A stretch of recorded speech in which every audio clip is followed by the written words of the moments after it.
Please have a seat. What a pleasure to be able to sit down with Premier Swift today.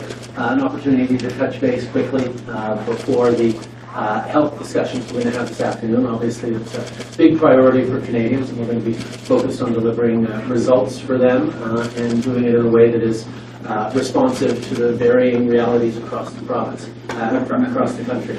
I'm sure we'll also talk about Albertans and how we can make sure we're supporting them. Albertan energy workers and workers in general have been extraordinarily important to the success of Canada over many, many decades, and we need to make sure they continue to be strong into the future as well.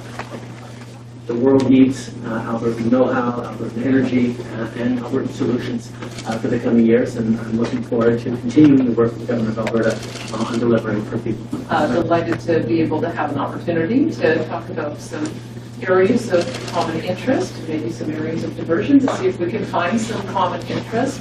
We have, I think, a lot of shared goals in addressing issues of Indigenous health care, mental health, addiction, home care, community-based care as we transform our healthcare system. So I'm pleased that we'll be meeting with all the other premiers today.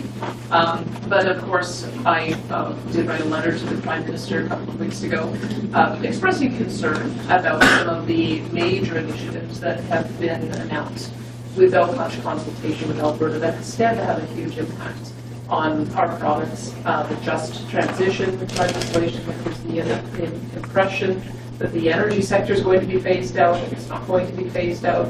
We're transforming away from high-intensity emissions to lower emissions. I think we have some shared priorities on that, on LNG export to reduce emissions using the green transfer mechanism to get credit here. That would also help British Columbia, working on critical minerals, hydrogen, geothermal, lithium. I think that there's a lot of opportunity for us to find some common ground.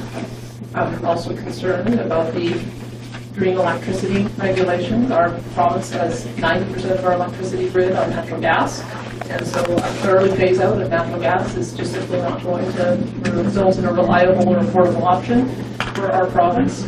And also a proposed emissions cap on the energy sector. We've said very clearly that an aggressive emissions cap, such as was initially proposed, would really be a production cap, because there isn't a feasible way for us to achieve that within 8 years. So with any luck, we'll find some common ground on some of those issues today, because I think it's going to be important for Alberta and for all of Canada that we need to find common ground so that we can continue to move forward on addressing Canada. Thank you. Yes,